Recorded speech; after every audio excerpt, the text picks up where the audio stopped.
Aqui é Tainá Bavaresco e você está ouvindo o podcast The Crime Brasil.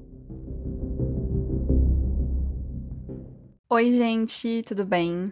Eu estou regravando esse episódio inteiro porque eu gravei de madrugada, em 2 noites, inclusive, né? 2 madrugadas, para diminuir ruído e para que não tivesse muitas intervenções, né? De eu parar o podcast, ter que gravar de novo, não sei o quê, por conta de barulho. Mas a minha voz foi derretendo no decorrer do episódio, então eu estou regravando porque eu não gostei do resultado que ficou. Então, por favor, relevem alguns barulhos que apareçam no episódio, né? Ruído, carro passando, cachorro latindo, porque realmente a noite não é muito bom porque eu gravo no final de semana e os meus vizinhos fazem festas e fica muito barulho, então eu precisei gravar de madrugada e não funcionou. Então eu estou gravando hoje durante o dia, tá bom? E agora, sem mais delongas, vamos ao episódio de hoje, que é sobre o massacre do Carandiru, o fim da prisão modelo. A história a seguir contém descrições de crimes extremamente violentos e não é indicada para pessoas sensíveis. É recomendada para maiores de 18 anos.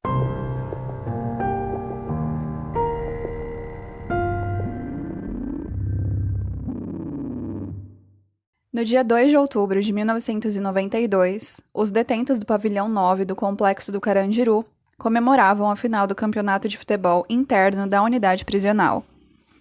Ao final do jogo, iniciou-se um conflito entre 2 apenados, que eram conhecidos como Barba e Coelho. A motivação dessa briga, segundo o relato de alguns sobreviventes, seria questões envolvendo uma dívida de droga. Um dos envolvidos nessa briga estava com uma faca, o que fez com que o outro reeducando ficasse gravemente ferido. E segundo a história contada por esses sobreviventes, os funcionários não removeram o preso ferido do local. Na descrição, né, do texto lá do blog, tem todas as fontes de pesquisa. Então, tem o link desse documentário onde vocês conseguem assistir eles falando isso, e também tem entrevistas que alguns sobreviventes deram a um jornal que eu vou falar mais pra frente. Eu recomendo que vocês assistam porque é um documentário bem interessante. A entrevista também tem bastante coisa legal. Quer dizer, não legal, né, gente? Ele tá contando sobre uma história muito trágica e um momento muito ruim da nossa história, né? Um momento sangrento da história do nosso país.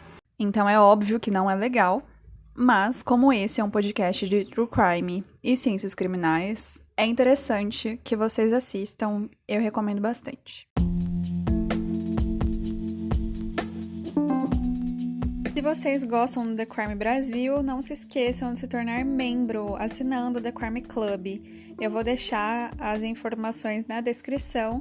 No Instagram do The Crime também tem 2 posts que eu já expliquei certinho como funciona e quais as recompensas em se tornar membro. Então, acessem o link da descrição e apoiem o The Crime. Bom, pouco tempo depois desse reeducando ficar gravemente ferido e os funcionários não removerem ele para a ala médica da penitenciária, a carceragem acabou sendo invadida por vários reeducandos e se teve notícias de que havia um confronto por todo o andar. E isso aconteceu principalmente porque os envolvidos na briga inicial eram de facções rivais. Então, os membros dessas facções acabaram se envolvendo e a confusão tomou proporções muito maiores, pois os presos já estavam munidos com facas, estiletes, e alguns deles ficaram mascarados, né? Eles colocaram a camiseta enrolada na cabeça e deixou só os olhos à vista.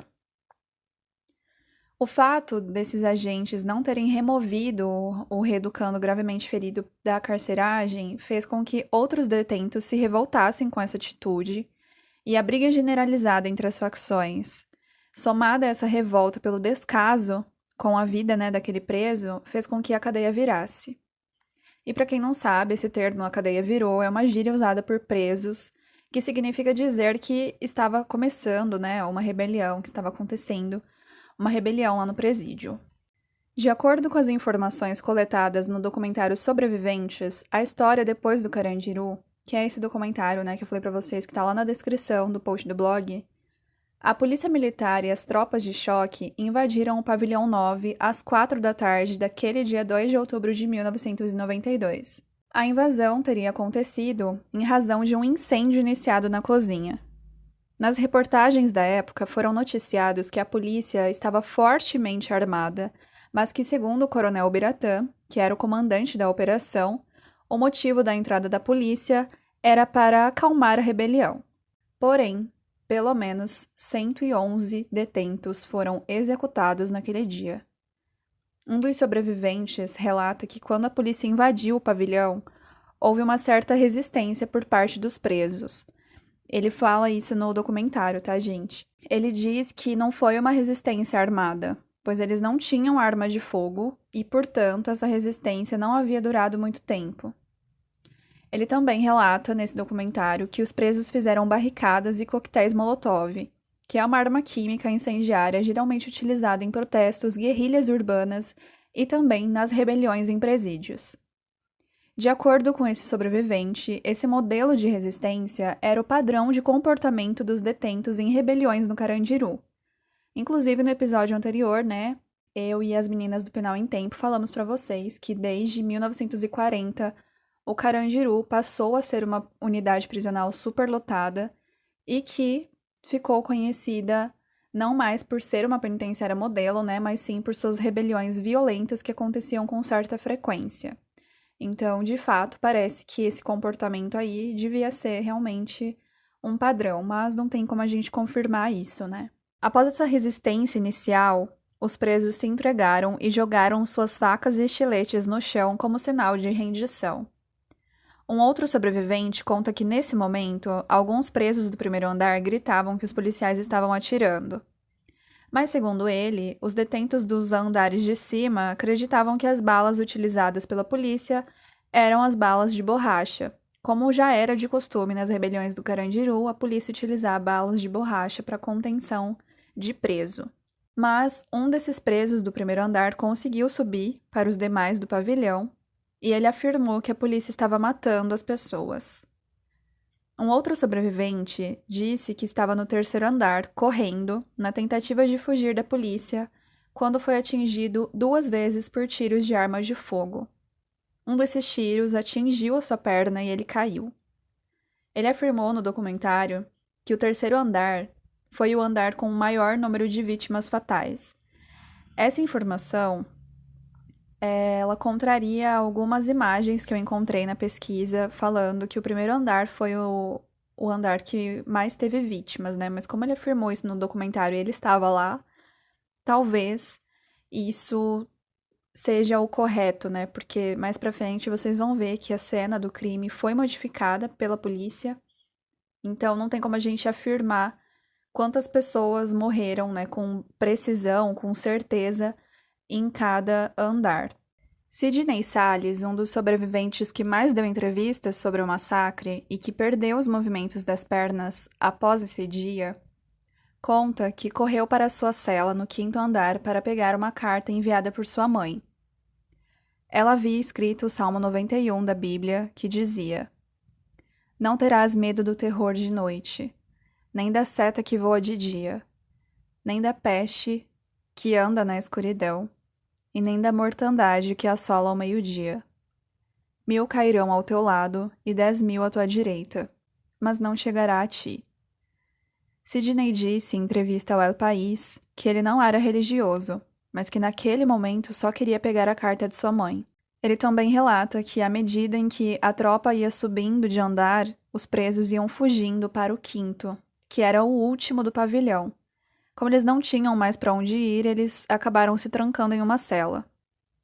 O Sidney conta nessa entrevista que haviam 10 presos dentro da cela com ele, que todos estavam agachados e rezando cada um para o seu Deus, e que ele não fez diferente. Ele ajoelhou e começou a orar o Salmo 91. Bom, e agora, nas palavras do Sidney, ele conta que um policial chegou na cela em que eles estavam e disparou algumas balas pela portinhola de abertura da porta da cela. Ele lembra que uma dessas balas bateu na parede e voltou, ela não entrou na parede, né? Ela ricocheteou, acho que é isso que fala, né? Quando bate e volta. e essa bala atingiu o amigo dele, que morreu ao seu lado sem dar um grito. Foi uma morte instantânea e começou a se formar uma poça de sangue.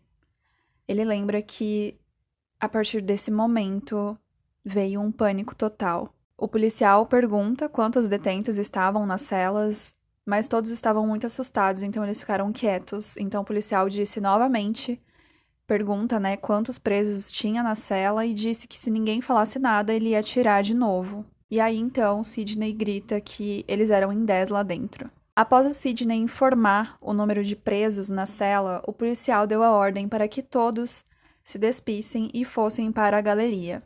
Saindo da cela, o Sidney disse que era possível ver corpos espalhados por todo o andar e o corredor se parecia com um rio de sangue, porque ele estava todo coberto com poças de sangue.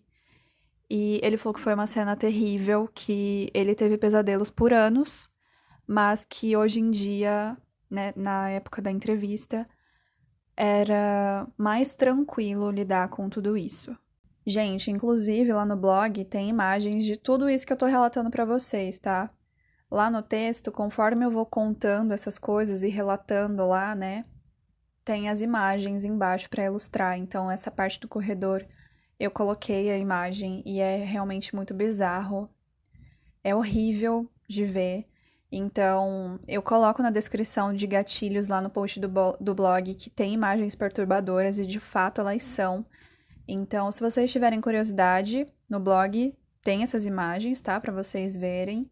O link tá na descrição. Mas se vocês são sensíveis a visualizar, né? Vocês gostam de ouvir, mas o visualizar é mais pesado, não clique no post do blog, tá bom? Não veja o post do blog, porque tem bastante foto bizarra, inclusive dos corpos. Bom, gente, o Sidney também conta que perto das escadas os policiais agrediam os detentos com cacetetes e coronhadas na cabeça. E segundo ele, o elevador do pavilhão não estava funcionando porque durante a rebelião os presos o quebraram. Então, os policiais abriram as portas desse elevador no quinto andar e a cada 10 presos, né, que passavam, eles empurravam 2 ou 3 presos no fosso. E ele diz que quando ele percebeu que estavam fazendo isso, ele mudou seu lugar na fila com a esperança de que ele pudesse ficar mais perto da escada para não ser jogado, né, dali. E aí, essa informação nunca foi confirmada, tipo, não tem relato disso no julgamento, por exemplo. Mas eu trouxe aqui para o podcast porque ele fala isso na entrevista e eu achei interessante contar para vocês. Bom, chegando na galeria, o Sidney afirma que haviam pelo menos 50 pessoas mortas, estiradas no chão, e que algumas estavam agonizando, pedindo por Deus e por seus pais. Após o massacre, a polícia determinou a alguns dos sobreviventes que levassem os corpos dos presos mortos até o pátio. A ordem era para retirar todos os mortos dos corredores e das celas, pois, segundo os policiais, os carros do IML iriam buscá-los. O IML é o Instituto Médico Legal. Isso aconteceu logo após eles cessarem, né, as mortes e tal, no mesmo dia, assim, no mesmo momento em que aconteceu o massacre, a polícia determinou que isso fosse feito. E aí o Sidney conta que um preso pegava os braços e o outro as pernas. Ele lembra que ele carregou 25 corpos, que eles desciam os andares e amontoavam os corpos no pátio. Ele falou que alguns ainda estavam vivos, mas agonizando. Então, eles colocavam um preso morto em cima, na intenção, né, de sufocar eles para que eles parassem de gemer. E ele falou que era muito difícil ignorar os gritos dos que ainda estavam vivos, mas que foi uma determinação da polícia que eles fizessem isso para que os presos parassem, né, de agonizar e de gemer e tal. Então, gente, que cena horrível. Só da gente ouvir isso, de ler, já é péssimo. Imagina você viver isso, né? Você ter que fazer isso. E eu não preciso nem dizer que essa remoção dos corpos prejudicou muito na perícia do local, porque a polícia havia alterado toda a cena do crime. Então não era mais possível entender exatamente como tudo aconteceu. Por isso que eu falei, né, também que tem essa controvérsia de qual andar morreu mais gente. Não tem como a gente saber. A perícia foi feita através do número de tiros nas paredes e tal, né? Então, não tem como chegar num número exato de quantas pessoas morreram em cada pavilhão. E aí, essa atitude da polícia ela foi interpretada no julgamento como uma tentativa de limpar a cena do crime, mas posteriormente foi possível identificar um padrão nos ferimentos dos detentos que estavam mortos, né? Porque a grande parte deles tinham sido atingidos por tiros na cabeça e no tórax.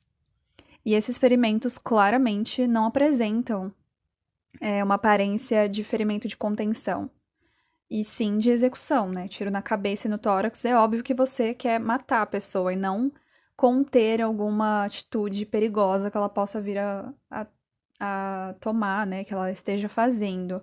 Quando é uma contenção, a gente atira na perna. A gente não, né? Que eu não tenho arma, pelo amor de Deus. Mas as pessoas devem atirar na perna, no pé, alguma coisa, no braço, mas não no tórax ou na cabeça, gente. Isso de fato foi uma execução. E aí o Sidney ainda contou nessa entrevista que a polícia estava fazendo uma queima de arquivo dos presos que estavam vivos, né? Porque um dos detentos sobreviventes que carregou corpos com ele apareceu morto. Tipo, ele estava tirando os presos mortos dos corredores com esse amigo, e aí depois ele voltou para tirar mais corpos e o amigo dele estava lá. Era o corpo do amigo dele. Então, ele conta, né, que quando ele percebeu essa queima de arquivo, ele subiu novamente para o quinto andar para sair das vistas dos policiais. E aí ele acabou ficando preso em uma cela até o outro dia e ele acabou sobrevivendo, né? Ele ficou bem. Porém, paraplégico, né? Não sei se paraplégico mesmo, mas ele tá numa cadeira de rodas. E bom, gente, tudo isso que eu relatei para vocês até agora aconteceu no dia 2 de outubro de 1992. E após a notícia da maior chacina de presos da história do país chocar o mundo todo, algumas versões diferentes surgiram. A penitenciária, que iniciou a sua história sendo referência de prisão e exemplo de ressocialização para o mundo inteiro, teve um trágico fim. E aí agora eu vou entrar um pouquinho nas versões oficiais que foram dadas. Vou falar também sobre o julgamento, sobre a implosão do Carandiru e sobre o Parque da Juventude, que é agora onde fica o antigo complexo do Carandiru. Bom, a versão oficial contada pela polícia, na época dos fatos, era de que a situação estava fora de controle no pavilhão 9 e que o diretor da casa de detenção, o José Ismael Pedrosa, acionou a polícia militar e pediu para que a polícia o ajudassem a conter a rebelião. A polícia teria ido para o complexo com uma força-tarefa de 300 homens e que, depois de algumas tentativas frustradas de negociação entre o diretor e os presos para finalizarem a rebelião, o coronel Biratã teria dado a ordem para que um grupo reduzido de policiais entrassem no local. Ainda segundo a polícia, a situação fugiu totalmente do controle, pois os policiais que foram lá, né, para tentar apaziguar a rebelião, teriam sido recebidos com ataques dos presos, que arremessavam objetos cortantes e disparavam tiros de armas de fogo. E dessa forma foi necessária a intervenção do restante dos policiais militares. E o combate havia resultado em algumas mortes. De acordo com as informações da época, a polícia havia informado a morte de apenas 8 detentos. E a polícia explicou que essas mortes aconteceram em decorrência da troca de tiros entre os presos com a polícia, e eles alegaram a legítima defesa. Porém, o perito criminal Oswaldo Negrini, que esteve no Carandiru e periciou o local, disse em depoimento que não houve nenhum confronto entre policiais e detentos, porque os presos sequer tiveram possibilidade de reagir. De acordo com o perito, a grande quantidade de tiros encontrados nos corpos dos presos, especialmente no tórax e na cabeça, juntamente com as marcas nas paredes das celas, resultava na constatação de que havia sido uma execução em massa. Ele diz que os policiais provavelmente entraram no pavilhão atirando, impossibilitando qualquer reação dos presos. E, além disso, apenas 26 dos 111 mortos contabilizados pela perícia se encontravam fora das suas celas no momento de sua morte. Essa constatação pericial, mesmo com a tentativa frustrada da polícia em modificar toda a cena do crime para que não pudessem descobrir a ordem dos fatos, fez com que fosse possível chegar a uma simulação muito próxima do que aconteceu no complexo. Mas, de novo, né, gente? Chegou numa simulação próxima e não exata. Então, não tem como a gente ter certeza exatamente do que aconteceu. Mas a perícia conseguiu chegar num resultado próximo, então isso já foi uma grande conquista, né, da perícia, porque os policiais modificaram toda a cena. Eles simplesmente amontoaram todos os corpos num lugar lá e foda-se, entendeu? Foda-se perícia, foda-se o que aconteceu. Então foi um trabalho muito foda, realmente, desse perito e da equipe dele. E, bom, gente, depois que foi constatado que apenas 26 presos foram mortos fora das suas celas, a versão dos presos acaba sendo a mais aceita, né? Porque eles disseram que eles se renderam e como eles ficaram com medo dos tiros, eles se recolheram para as celas. Então, nesse momento, a polícia teria entrado no Carandiru e atirado contra eles, executando todo mundo, ou quase todo mundo, né? Simplesmente foi atirando e matando quem conseguisse. Como a perícia conseguiu fazer uma perícia local lá para ver a quantidade de tiros, onde estavam esses tiros, fica muito visível que os presos estavam dentro das suas celas quando eles foram mortos. Então, é muito triste saber que, de fato, foi uma execução a sangue frio, porque eles tinham se rendido, eles estavam dentro das celas, era só, sabe, ficar de boa, apaziguar. Nesse documentário sobre os sobreviventes, tem muitos comentários, né, de advogados, de pessoas envolvidas no julgamento também. E aí eles falam que a pena deles foi uma pena privativa de liberdade, mas que eles pagaram com a vida porque a polícia matou eles. Então, é muito triste, de fato, porque o Carandiru foi uma penitenciária modelo durante um pouco mais de 20 anos. Tinha tudo, sabe, pra continuar assim. Mas o Carandiru sempre teve muita influência política desde sempre. E desde 1940, né, quando a guerra às drogas iniciou no país, havia o encarceramento em massa. E o pavilhão 9 era o pavilhão onde as pessoas que entravam, né, pela primeira vez na cadeia, os réus primários, ficavam. Então, eles meio que não sabiam muito as regras da cadeia. E isso quem fala, né, são sobre essa questão interna, né, da penitenciária, são os presos que sobreviveram. Eles falam que esse pavilhão sempre dava problema porque era sempre jovens que não sabiam as regras da cadeia. Então eles arrumavam muita confusão e tal. Só que nesse dia do massacre, eles se renderam e eles estavam nas celas. Não precisava ter acontecido o massacre, foi um momento muito triste da nossa história. E, gente, independente de ser uma pessoa presa, independente de ser alguém que cometeu coisas horríveis, é o que eu sempre falo, né, nos episódios. Talvez vocês estejam até cansados, mas não é porque alguém fez alguma coisa de ruim que a gente tem o direito de ir lá e fazer uma coisa ruim também. Porque aí não tem como a gente criticar aquilo, a gente tá fazendo a mesma coisa. Então, é muito triste. Eu acho esse caso muito tenso em todas as suas esferas. E eu espero realmente que a gente mude, sabe? Não mudou ainda. O sistema prisional brasileiro ainda está falido, ainda está a um passo de explodir. Mas eu espero muito que, assim como a Bianca falou, né, no episódio passado, a sociedade mude o olhar dela.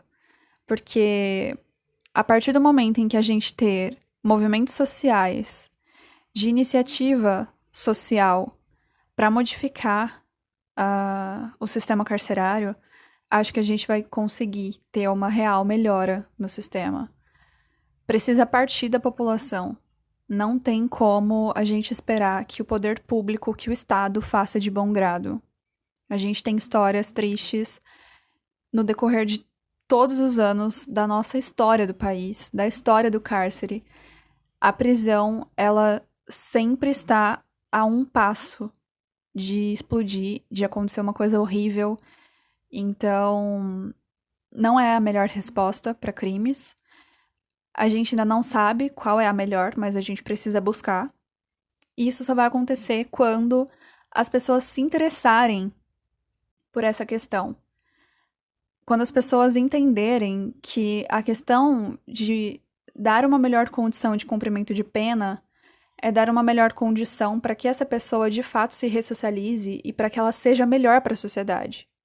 Porque, sim, ela foi uma pessoa ruim para a sociedade, ela cometeu coisas horríveis, mas a partir do que alguém comete uma coisa horrível e ela vai para um lugar pagar pela coisa horrível que ela fez, mas ela recebe coisas horríveis todos os dias e até pior do que o que ela fez, ela não vai ser ressocializada, ela não vai voltar melhor, ela vai voltar pior, mais violenta, e ela vai ter raiva, ódio do sistema, e aí ela vai fazer de propósito.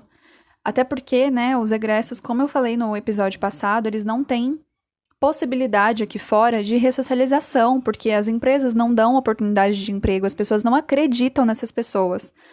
Elas pagaram, né, a pena, a consequência do ato delas sendo presas, elas se fodem ali dentro, porque é isso que acontece. E aí, quando elas saem, elas não têm oportunidade e elas acabam voltando para o mundo do crime. Então, acho que sim, precisa partir da sociedade também, porque apesar do que vocês vão ouvir aqui no decorrer do episódio, né, que o Estado ele queria mudar e dar melhores condições de humanização da pena e não sei o quê, gente, não é o que acontece. Até hoje, 2021, as cadeias estão superlotadas, existem violações de direitos todo santo dia e as pessoas não são ressocializadas. Não existe uma pena que faz com que as pessoas hoje, no sistema carcerário brasileiro, voltem melhor, retornem melhor para a sociedade. Então a gente precisa pensar nisso, a gente precisa debater isso. E se vocês pensam, né, se vocês têm esse senso comum de que bandido bom é bandido morto, repensem. A minha crítica, ela é sempre direta ao Estado, sim, porque é o Estado que tem que fornecer uma melhor condição para os presos, mas acho que para que o Estado, de fato, siga a lei que ele impõe, que ele mesmo impõe, né? Que ele não segue a lei, no caso dos presos, no caso do sistema carcerário, ele viola a lei que ele mesmo impõe, a gente precisa ter iniciativa social. Não tem jeito. Então, sem mais enrolação, vamos voltar para o caso. Bom, oficialmente foi determinada a morte de 111 presos e de nenhum policial. Mas, segundo os sobreviventes do massacre, eles afirmam com certeza que o número de mortos é mais do que 200 presos. Eles alegam que após a conversa com o diretor do Carandiru, eles decidiram acabar com a rebelião. E muitos já haviam entregado as suas armas e entrado para as suas celas quando a polícia invadiu o pavilhão. Organizações dos direitos humanos acabaram afirmando que as constatações feitas pela perícia são típicas de um ato de extermínio e mostram que os policiais não estavam atirando em legítima defesa ou para controlar a rebelião, mas sim para assassinar os presos a sangue frio. O perito Oswaldo Negrini ainda afirmou que a polícia tentou prejudicar o seu trabalho diversas vezes, pois além de terem modificado toda a cena do crime, eles cortaram a luz do Carandiru no dia seguinte ao massacre, dificultando toda a operação de análise de provas. Após todo o ocorrido, algumas medidas foram tomadas, como por exemplo a criação da SAP, que é a Secretaria de Administração Penitenciária, que até o dia de sua implementação não existia nenhuma secretaria específica para cuidar da administração das penitenciárias no Brasil. E bom, gente, eu não vou contar toda a história, né, de como que as penitenciárias eram organizadas, mas até 91, né, aconteceram outras coisas antes, outros órgãos cuidavam antes, mas eu vou falar a partir de 91, né, das penitenciárias de 91. Se vocês quiserem, num próximo episódio, eu posso contar a história da SAP, como que foi, o que estava acontecendo no país politicamente, como que foi essa trajetória até chegar na SAP, tá bom? Então, as unidades prisionais, elas ficavam sob a responsabilidade da Secretaria de Justiça até março de 91. Em 92, a responsabilidade passou a ser da Secretaria de Segurança Pública. No entanto, após o massacre do Carandiru, o governo do estado de São Paulo entendeu que ter uma secretaria destinada especialmente a assuntos penitenciários era necessário e determinou que a administração das penitenciárias era uma tarefa essencial, devendo haver melhores condições de cumprimento de pena, bem como de retorno à sociedade daqueles que estão pagando as suas dívidas para com a justiça. Bom, gente, isso é óbvio, né? Eu vou falar mais coisas aqui sobre isso, que são coisas que o Foucault já discutia no seu livro Vigiar e Punir, de 1975, que é aquele livro que eu utilizei como base do primeiro episódio sobre essa série de episódios das prisões, né? A origem das prisões e tudo mais. Se vocês não ouviram esse episódio, ouçam porque tá muito bom e eu falo sobre os ideais de Foucault sobre a prisão. E bom, lá no site oficial da SAP, ela descreve que o sistema prisional tem características próprias e exige uma adéqua solução, um sistema carcerário eficiente dentro de um Estado democrático, onde o direito de punir é a consequência da política social, a serviço de toda a sociedade, mas fundado nos princípios de humanização da pena, sem que dela se elimine o conteúdo retributivo do mal consequente do crime. Então, gente, isso é basicamente o que Foucault falava. E, de fato, isso, né, muito bonito. Eles escreveram lá em 93, na implementação da SAP, e até hoje não foi posto em prática, né, uma pena. Mas, como decorrência dessa preocupação, a Lei 8.209, do dia 4 de janeiro de 93, bem como o Decreto de número 36.463, de 26 de janeiro de 1993, organizou a Secretaria da Administração Penitenciária, a primeira do Brasil a tratar com exclusividade sobre assuntos penitenciários. A criação oficial da Secretaria está datada como sendo o dia 4 de janeiro de 1993, cerca de 3 meses após o massacre do Carandiru. Então, a gente precisou de um massacre para conseguir estabelecer uma Secretaria de Administração Penitenciária, né? Só depois do massacre que o governo, né, que o Estado entendeu que o assunto penitenciário era um serviço essencial e que precisava ter uma preocupação sobre a humanização da pena. A Secretaria de Administração Penitenciária ainda não conseguiu trazer esses ideais da humanização da pena, né, como a gente consegue perceber quando a gente trabalha dentro das unidades, mas eu acredito num mundo que a gente consiga, assim, tratar as pessoas como seres humanos, independente delas terem cometido crimes ou não. Bom, outra resposta direta ao massacre foi a criação do Partido do Crime, no dia 31 de agosto de 1993, que hoje nós conhecemos como PCC, o primeiro comando da capital. O Partido do Crime pretendia combater a opressão dentro do sistema prisional paulista e vingar a morte dos 111 presos do Carandiru. O grupo utilizava um símbolo chinês de equilíbrio, o Yin Yang, e considerava que era uma maneira de equilibrar o bem e o mal com sabedoria. Inclusive, eu coloquei lá no meu Instagram uma enquete se as pessoas queriam que eu contasse a história do PCC num episódio e 96% disse que sim.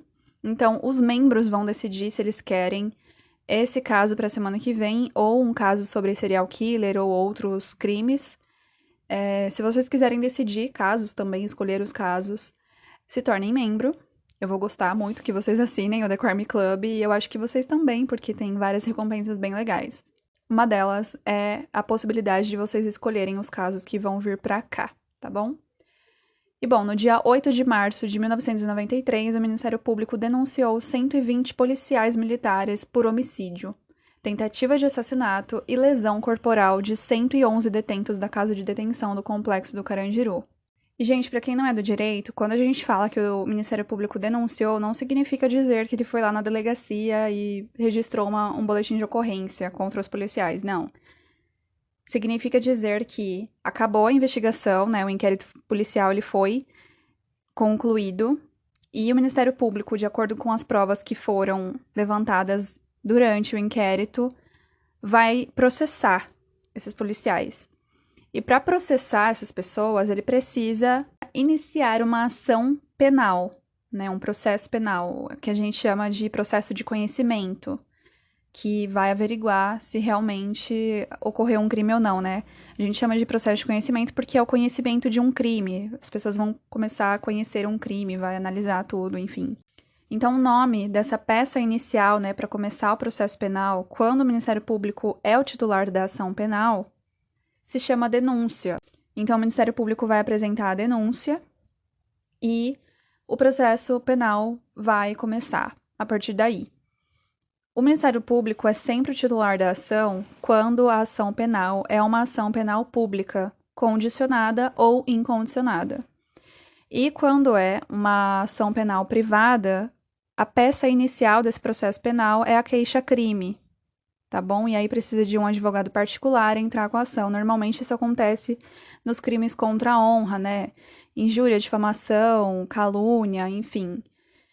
Então, nesse caso do massacre, o Ministério Público figurou como titular da ação, representando as vítimas. Gente, depois se vocês quiserem que eu grave um episódio falando mais sobre essas questões técnicas, né, diferenciando a ação penal pública condicionada da incondicionada e explicando essas questões, me avisem lá no meu Instagram que eu gravo, ou eu faço um post também lá no The Crime, explicando pra vocês, tá bom?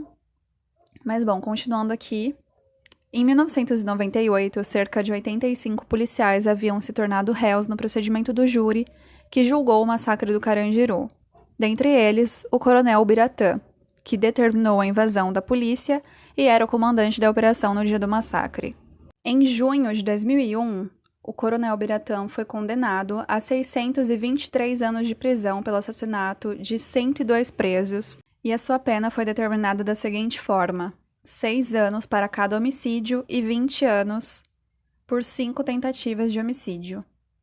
A defesa do coronel recorreu da decisão e ele conseguiu aguardar o julgamento desse recurso em liberdade.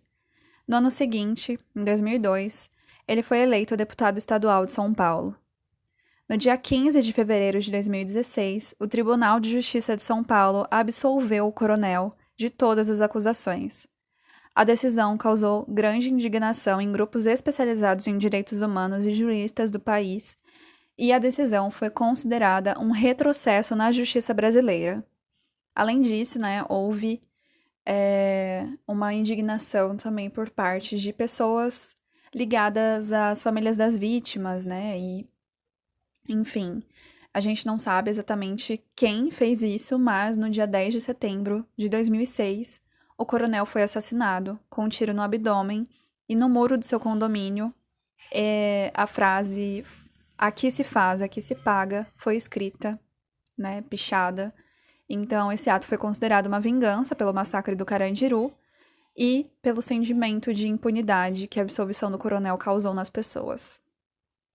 Gente, desculpa esse barulho, mas realmente eu já conversei aqui pra diminuírem, mas não, pelo visto não adiantou, né? Então, me perdoem, não é culpa minha. De fato, eu tô gravando pela segunda vez, como eu já falei pra vocês. Enfim, tá foda, mas eu espero que fique bom no final. Bom, em 2013, 23 policiais militares foram condenados a 156 anos de prisão, cada um pelo assassinato de 13 detentos do Carandiru. Em agosto desse mesmo ano, outros 25 policiais foram condenados a 624 anos pelo assassinato de 52 detentos. Porém, em setembro de 2016, a 4ª Câmara do Tribunal de Justiça de São Paulo anulou as condenações de todos esses policiais, alegando que as provas produzidas durante o julgamento não conseguiram demonstrar a individualização das condutas de cada policial no dia do massacre, e dessa forma a condenação seria injusta. Mas, em 2018, o Superior Tribunal de Justiça, o STJ, invalidou essa decisão do TJSP, pois não haviam sido apreciados os recursos apresentados pelo Ministério Público. E no dia 9 de junho desse ano, 2021, o ministro do Superior Tribunal de Justiça, o Joel Ilan, eu não vou saber falar o sobrenome dele, acolheu os recursos do Ministério Público de São Paulo e restabeleceu uma série de condenações do Tribunal do Júri contra os policiais que participaram do massacre do Carandiru. Na decisão, o ministro entendeu que, ao contrário das conclusões feitas pelo TJSP, o veredito do júri não contrariou o conjunto de provas produzidas no processo, de forma que não haveria motivos para a anulação do julgamento popular por essa razão. O ministro também não concedeu os pedidos requeridos em recursos de defesa, que pediam a extensão, né, da absolvição concedida para alguns policiais para outros. Nesse caso, ele concluiu que, além das circunstâncias dos autos serem diferentes para cada réu, não era possível confirmar quais elementos foram considerados pelo Conselho de Sentença para absolver ou condenar alguns dos réus, já que o veredito reflete, né, a íntima convicção dos jurados. Também foi destacado que, em relação à autoria dos crimes, os jurados foram indagados se os policiais participaram da ação com unidade de desígnios, atacando presos e contribuindo para a morte deles, e a resposta foi positiva para a maioria dos réus. Com o provimento dos recursos do Ministério Público, os autos devem retornar ao TJSP para o prosseguimento da análise dos recursos de apelação. E ainda não existe uma data prevista, né, para isso acontecer, para essas apreciações. E o número do processo ele não é divulgado, porque corre em segredo de justiça. Além do julgamento dos policiais envolvidos no massacre, a implementação da SAP, o assassinato do coronel, a criação do atual PCC e outras consequências, né, que tiveram o massacre do Carandiru, o complexo foi implodido no dia 8 de dezembro de 2002, um pouquinho mais de 10 anos após o massacre. O governador de São Paulo, né, do estado de São Paulo da época, o Geraldo Alckmin, foi quem acionou o dispositivo para a implosão de 3 pavilhões do complexo penitenciário do Carandiru. O 9, que foi onde aconteceu o massacre, o 8 e o 6. A operação durou apenas 7 segundos e eu deixei um vídeo na descrição aqui do episódio e também lá no blog para vocês assistirem esse momento exato. Tem uma câmera que aparece dentro, assim, né, do complexo e parece que você tá lá dentro vendo tudo, sabe? É bem interessante. Pro Alckmin, a implosão do Carandiru foi um dia histórico e um marco na vida de São Paulo. E aí ele disse que esse ato representa uma virada no sistema penitenciário brasileiro, onde sai o modelo antigo de grandes unidades, como era a casa de detenção, que chegou a ter 8.000 presos, um sistema inadequado e um verdadeiro barril de pólvoras, que oferecia grande risco para a população. O governador ainda completou dizendo que é o início de um novo modelo de unidades menores e mais adequadas.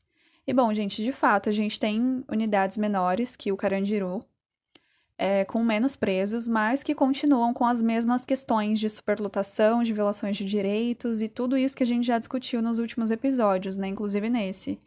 Então, não sei se foi um dia histórico realmente, um marco na virada de São Paulo. Não mudou o tipo de cumprimento de pena, o modelo da prisão pode até ter mudado, né? Estruturalmente, dizendo, né? Falando na questão de quantidade de presos que poderia ocupar, né? Da capacidade de número de presos, mas em termos de prática de cumprimento de pena, da execução dessa pena, é a mesma coisa, né? Mas, enfim, a decisão de desativar e implodir o complexo penitenciário do Carandiru foi tomada após a mega rebelião do dia 18 de fevereiro de 2001, que envolveu 29 unidades prisionais em 22 cidades do estado de São Paulo. E bom, gente, o antigo complexo do Carandiru deu lugar ao Parque da Juventude, que hoje é um complexo cultural, recreativo e esportivo, que foi finalizado em 2007. Inclusive, né, não foram todos os pavilhões que foram implodidos, então nos pavilhões que ainda existem, funciona uma escola técnica, eles reaproveitaram porque a estrutura do Carandiru era realmente muito boa. A parte que foi implodida virou um campo aberto, tem uma área também de árvore, é possível ficar lá, fazer piquenique, é bem bonito o lugar, apesar de algumas fotos parecer um pouco estranho, assim, meio mal assombrado. Inclusive, existem várias lendas urbanas sobre isso, de pessoas que escutam gritos e choros vindo dali.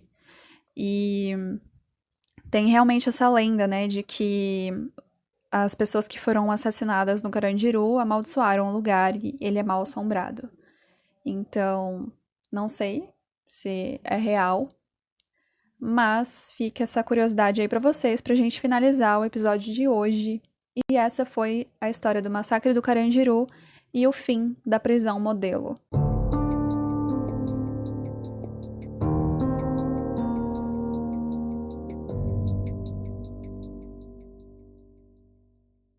Lá no post do blog tem todas as imagens do parque também e de tudo que eu falei aqui, né? Já tinha falado pra vocês. Então, tem fotos do Carandiru sendo implodido, tem fotos do Parque da Juventude, enfim, tá bem completo o post. E esse foi o caso de hoje, gente. Eu espero que vocês tenham gostado. Me desculpem pelo barulho, realmente é uma coisa que foge do meu controle, ainda que eu tente fazer o máximo possível pra que ninguém faça barulho ou pra que pelo menos diminua. E eu lacro todo o meu quarto, fecho a janela, a porta do meu banheiro, tudo. Mas mesmo assim, ficam barulhos, não tem jeito, mas eu acho que ficou melhor do que o que eu gravei de madrugada, então tá valendo. Eu sei que muita gente que me escuta aqui no The Crime não são pessoas do direito, porque a maioria dos seguidores do The Crime, lá do Instagram do The Crime, não são pessoas que eu conheço ou pessoas do direito mesmo, né, que estudaram comigo. São pessoas que gostam de histórias, né, sobre crimes. Então eu espero que, até para as pessoas do direito, né, mas que para vocês também eu tenha levantado uma dúvida nessa questão acerca do sistema carcerário, porque é uma questão que a gente precisa debater. A gente não tem respostas prontas, a gente não tem uma solução mágica para ressocializar pessoas e para que, né, as pessoas cumpram pena. A gente não tem isso pronto. Então é uma coisa que a gente precisa debater, que a gente precisa conversar. E se vocês mudaram um pouquinho o conceito de vocês em relação à pena, mesmo que seja uma coisa muito simples, gente, eu já tô muito feliz. Porque é isso que importa, sabe? A gente fazer essas pequenas mudanças na cabeça das pessoas, para que as pessoas pensem de uma forma que elas não pensavam antes, mas que possa ajudar o todo. Porque é o que eu falei no episódio passado, né? Eu, a Bianca, a Gia, a gente não tava falando sobre impunidade de ninguém. A gente não quer que as pessoas cometam crimes e nada aconteça. Não é isso. Mas a gente precisa dar melhores condições para que as penas sejam cumpridas de uma forma de fato humanizado. É muito bonito, né, ver a SAP falando no site dela sobre a humanização da pena. O ex-governador de São Paulo, né, lá em 2002, falando sobre isso, sobre a mudança no sistema carcerário que ia acontecer e a gente não vê isso acontecendo até hoje, sabe? A gente está em 2021 e nem os ideais de Foucault de 75 a gente conseguiu chegar perto. Não chegamos nem perto. Então, é preciso haver um olhar crítico em relação ao sistema carcerário, é preciso haver uma noção crítica das coisas e não simplesmente, ai, bandido bom é bandido morto, tal. Não, gente, não é isso. Isso é retrógrado, a gente já evoluiu muito para isso, né, pra gente pensar dessa forma. Então, eu espero mesmo que que eu tenha aberto o debate. E eu estou sempre nas minhas redes sociais disposta a conversar com vocês, a discutir casos, enfim, tirar dúvidas de vocês, se vocês tiverem dúvidas. Se vocês quiserem se inscrever no clube de assinatura lá, né, assinarem o The Crime Club, não se esqueçam que tem e-book sobre ciências criminais todos os meses. Então, a partir, né, do mês que vem, que vai ter. Então, se vocês têm curiosidade sobre algum assunto de ciências criminais que vocês queiram saber, assinem o The Crime Club e me peçam que eu vou escrever e vou pesquisar e vou entregar tudo pra vocês da melhor forma possível, e tudo feito com muito amor, com muita responsabilidade, com muito carinho, porque, de fato, ciências criminais, execução penal, são as minhas paixões. E eu vou parar de falar agora, porque, gente, eu tô ficando emocionada, não sei o que que tá acontecendo. E, inclusive, eu tenho uma novidade, mudando de assunto, né, pra eu não chorar. Talvez eu vá chorar também com esse assunto, mas enfim, eu vou tomar a vacina, amém. Eu vou tomar amanhã. E eu tô muito feliz, muito emocionada que esse momento chegou. Poderia ter chegado muito antes, se não fosse a má administração do nosso país. a corrupção do nosso país, né, e o desleixo desse governo. Então eu espero, do fundo do meu coração, que todos vocês tomem a vacina, que vocês se cuidem, não aglomerem ainda, esperem a segunda dose da vacina para aglomerar, para fazer o que quiser e fiquem bem. Se cuidem, gente, de verdade, cuidem das pessoas que vocês amam, porque isso é tudo que nós temos. E até o próximo episódio. Boa semana para vocês. Talvez, se eu não tiver reação da vacina, eu gravo um episódio extra essa semana com uma amiga minha muito especial que está morando no exterior e tem muitas histórias sobre crimes para contar pra gente. Mas caso eu não consiga gravar essa semana, eu gravo pra semana que vem, tá bom? E isso além do caso oficial de segunda-feira, tá bom? E é isso então, até segunda que vem. Tchau!